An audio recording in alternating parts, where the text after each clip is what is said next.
Hey everyone. Today, let me adjust my light a little bit here. I wanted to talk about my Star Wars Rogue One books. I have quite a few Star Wars books, but the most I have of any particular theme is Rogue One related things. So I wanted to talk about some interesting things about these Rogue One books. Now this is a novel called Star Wars Catalyst, a Rogue One novel. James Luceno. It's okay.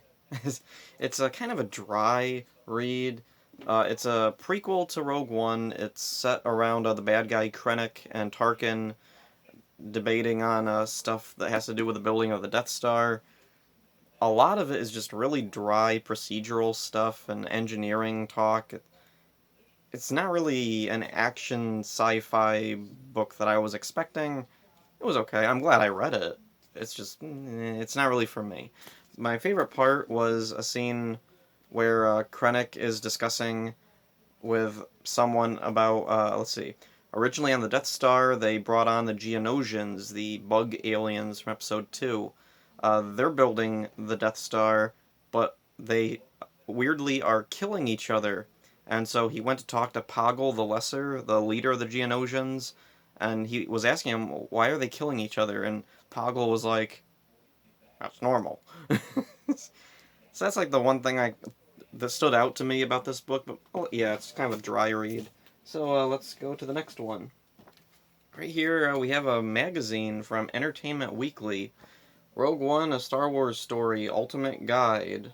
Yeah, so let's take a look inside. We got lots of cool behind the scenes pictures, history of the series, and a whole bunch of neat stuff. Themes about the making of. Now, I got this used, and the really weird thing is, let's see, when I bought it, the description of it said that it may contain markings inside. And, yeah. Bizarrely, every picture of a toy has a circle around it. No matter what toy, no matter what page, or anything, if it's a toy, there's a circle around it, and I have no idea why.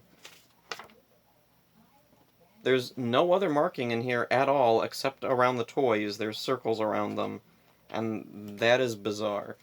So anyway, it's a neat little thing. I like those kind of collector's edition magazines that give a quick little rundown of things. I have a couple of Star Trek ones. They're always a neat little uh, perspective look into things. And so anyway, here's the Star Wars Rogue One Rebel Dossier, or Dossier, or whatever you want to call it. Oddly, the cover is really sticky. Ugh. When I got it, it had this weird fuzzy kind of rubbery texture to it, and now it's gotten sticky as the years went on. It's really weird. I don't know how to explain it. Also, it's kind of warped a little bit. The cover shouldn't be sticking up that much. I don't know if that'll even show up. But anyway, it's a neat little fake historical document about the events of Rogue One, as if they really happened. There's bios for characters, little uh, things about history, technical things about different spaceships. It was a neat little thing. It's not really something I'm super into, or at least not the way it's presented there. It's not really I'm trying to think of a word to describe it. This kind of feels like if the rebellion was a real thing, and people were excavating different bases. This would be like somebody's tablet they found that had some information in just kind of a jumbled order. Yeah, that was a weird description. Anyway. The graphic novels. Here's the IDW graphic novel. Like the cover. The artwork is pretty good inside. Got some weird faces from certain characters, but I do like the artwork. It's really nice. So, yeah, this is the IDW one. And it's just a straight graphic novel adaptation of the movie. There's little parts cut out. It's fine. It's very brief. It's very short. And I also have the Marvel paperback of the Marvel adaptation of the movie. The artwork is pretty nice in here. It's got that kind of photorealistic style to it, which sometimes it works, sometimes it's kind of awkward if a character is making a weird face or something. One of the interesting things, there's some parts from the movie that were cut, but they're in here, or they were added in for this. Then there's some things that are, like in the movie, that were completely cut from this. And also there's like a special comic in the back all about, let's see. Oh yeah, there's these couple of purple alien girls in there. I think, were they in this? You know, I can't remember now. I think they might have been, let's see, were they? No, they weren't. I don't know what I'm thinking of, but there's these purple alien girls and like a little origin for K2SO in the back. Um, I'm sure I've seen them somewhere else. I don't know where. Maybe it was in the next book, Rogue One, The Ultimate Visual Guide. Oh, this is a really big hardcover. Anyway, it's one of these Dorling Kinserly Star Wars books, so you know the pictures at the very least are going to be really high quality. Yeah. Well, you could see them better if my light wasn't so shiny there. Yeah. Trying to find a good example. I'm not really turning to good pages or anything to really show off what this book is like. It's a really in-depth book. It's one of the bigger like Star Wars visual guides that I have. I have a few for like some of the prequel movies and the original trilogy, and they're only about like maybe half the size of this at most. Let's see, this is about 200 some pages, I think. Oh, and where's the page numbers? Holy crap, there's no page numbers. Why? Okay, so sometimes there's page numbers, sometimes there isn't. It's one of those type of books. So anyway, yeah, it's a cool thing. One of the unfortunate things is when this was apparently put together, it was based on an earlier edit of the movie. Rogue One, after it was initially done filming, they went back and reshot a whole bunch of stuff. So the final version of the movie is quite a bit different than the original, how the original was going to be.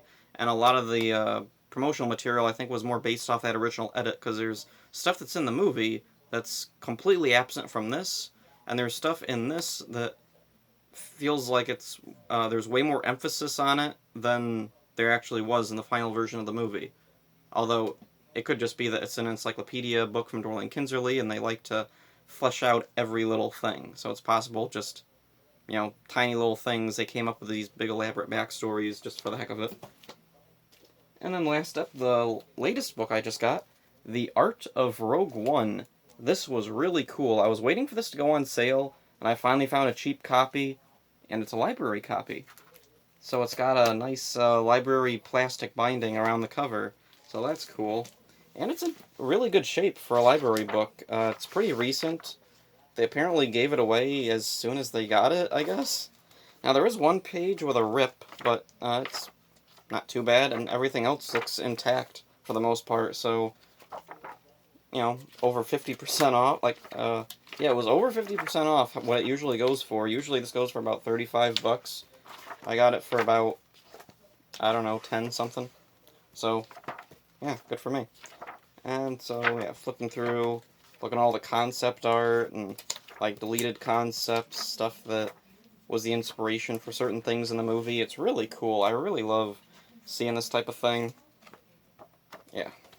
So there's all the, like, books I have about Star Wars Rogue One, my favorite Star Wars movie. You know, it's really weird. I was thinking about it earlier. I'm not really that big of a Star Wars fan. Definitely not as big as I was, like, years ago when I was a teenager. Let's see. I remember. Let's see. When was it? It was after Episode 3. I think it was when I started getting more of the comics, because when I was really little, I'd go to the grocery store and I would read like the Dark Horse Star Wars comics. They had them at the grocery store for some reason. My old grocery store had the weirdest selection of comics. They had the Dark Horse Star Wars comics, Image's Kiss Psycho Circus, and then Archie. Weird. Oh, and sometimes they would have Ultimate Spider-Man and Ultimate Fantastic Four. That was strange. Anyway, so I grew up reading like Star Wars comics, and when I was a teenager, I started buying up the paperbacks and like anything I could find of Star Wars comics. And I started discovering like these like alternate like these obscure Star Wars like related things like the holiday special and the Ewok movies. There was the droids and Ewoks cartoons. Let's see, there was oh yeah, novels too. I started reading Star Wars novels when I was a teenager, and I got really into them. But after that, like I kind of fell out of it for a while. I don't really know why. I was collecting the toys too big when I was a teenager. I've given most of them away now. And let's see, I'm trying to remember what else. When the new movies started coming out, let's see, Force Awakens came out. I saw that and I was like, meh. Like it was okay. I liked it. I liked it better than Episode 2, which is kind of sort of my least favorite. I don't know. Maybe I'll go into deeper detail sometime in the future if I do a video about Star Wars or something. Anyway, uh, kind of like I liked Force Awakens, but it didn't really inspire me to go see any of the future movies, which is probably for the best because I've watched Linkara's comic book adaptation video about Last Jedi. I don't think I would have liked it. And then Rise of Skywalker, I've seen quite a few videos on that. Definitely know I wouldn't like it. And but Rogue One, for whatever reason, Rogue One really spoke to me, and I really loved it. I liked it more than Mandalorian. Actually, I've watched the first two seasons of Mandalorian. It was really good. Not as good as Rogue One though. So yeah, there's my thoughts on my favorite Star Wars movies, books. Hope you enjoyed this. See ya.